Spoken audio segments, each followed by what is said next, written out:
বন্ধুরা,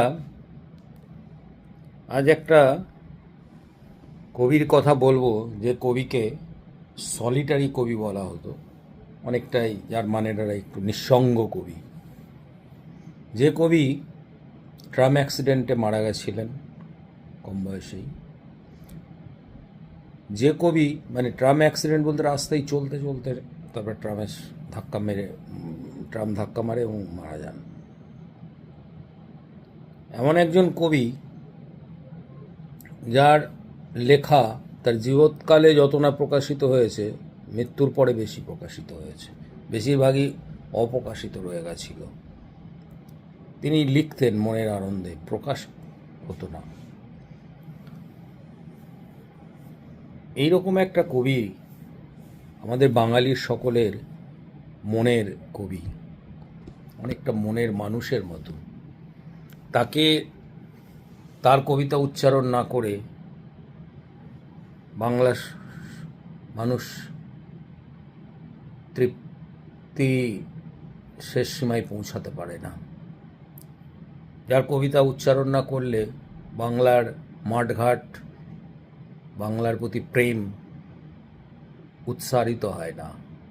আপনারা নিশ্চয়ই এবার বুঝে গেছেন সেই কবির নাম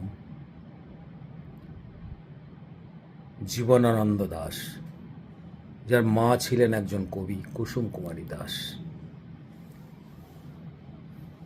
তো সেই কবির একটা আমার প্রিয় কবিতা একটু আবৃত্তি করব, একটু শোনাবো আপনাদের। বাংলার মুখ। বাংলার মুখ আমি দেখিয়াছি, তাই পৃথিবীর রূপ খুঁজিতে যায় না আর। অন্ধকারে জেগে উঠে ডুমুরের গাছে চেয়ে দেখি, ছাতার মতো বড় পাতাটির নিচে বসে আছে ভোরের দোয়েল পাখি।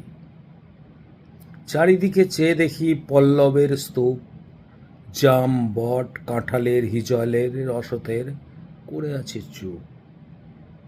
ফণি মনসার ঝোপে সটিবনে তাহাদের ছায়া পড়িয়াছে। মধুকর ডিঙা থেকে না জানি সে কবে চাঁদ চম্পার কাছে এমনই হিজল, বট, তমালের নীল ছায়া বাংলার অপরূপ রূপ দেখেছিল।